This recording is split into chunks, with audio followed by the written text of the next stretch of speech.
On dit souvent que tout arrive pour une raison. Mais est-ce que nous y croyons vraiment? Voici une histoire qui pourrait nous aider à mieux comprendre ce principe. Un jeune homme, accablé par le vol de toutes ses affaires, se rendit chez un sage. En larmes, il s'agenouilla devant lui et dit « J'ai tout perdu. Comment cela peut-il être juste ?» Le sage, calme et apaisé, posa doucement une main sur son épaule et lui répondit « Ne t'inquiète pas, tout arrive pour une raison. » Le jeune homme, furieux et désespéré, ne comprenait pas. « Comment peux-tu dire cela ?» répondit-il. « J'ai perdu tout ce que j'avais. Comment cela peut-il être juste ?» Le sage, sans se laisser perturber, décida de lui raconter une histoire. Il y a longtemps, dans un petit village traversé par des rivières, vivait un fermier pauvre avec sa femme et son fils. Ils n'avaient pas grand-chose, juste une petite maison et quelques réserves pour l'hiver. Un jour, une violente inondation frappa le village. Les eaux dévastatrices emportèrent tout. Les maisons, les animaux et les récoltes. Le fermier perdit tout, même la nourriture qu'il avait mise de côté. Abattu, il s'assit et dit « Comment allons-nous survivre maintenant? C'est la fin pour nous. » Mais son jeune fils, plein d'espoir, lui répondit « Ne t'inquiète pas, papa, tout arrive pour une raison. »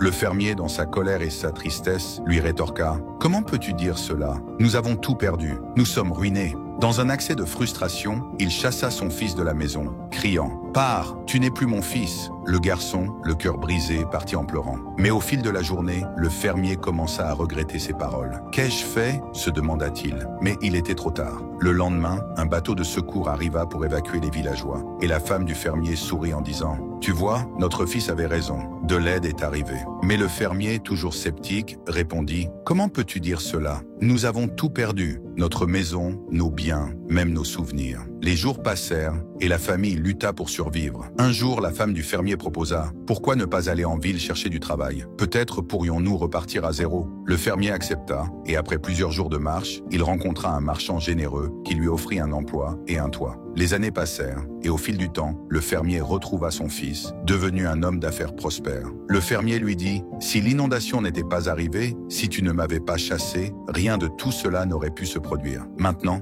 nous avons une vie meilleure. » Le fermier, les larmes aux yeux, comprit alors que cette perte avait en réalité conduit à une vie plus heureuse. Le sage conclut « Parfois, la vie nous enlève ce que nous croyons essentiel pour nous offrir quelque chose de bien plus précieux. » Le jeune homme, encore un peu perplexe, prit la petite pierre brillante que le sage lui tendait. « Cette pierre pourrait t'aider, » expliqua le sage. « Si tu n'avais pas perdu tes affaires, tu ne m'aurais pas rencontré. » Le jeune homme repartit avec la pierre, le cœur plus léger, comprenant enfin que parfois, même les épreuves les plus difficiles peuvent ouvrir la voie à des opportunités inattendues. Tout arrive pour une raison, même si nous ne le comprenons pas tout de suite. La patience, la foi et la persévérance nous mènent souvent vers un avenir plus lumineux que ce que nous aurions imaginé.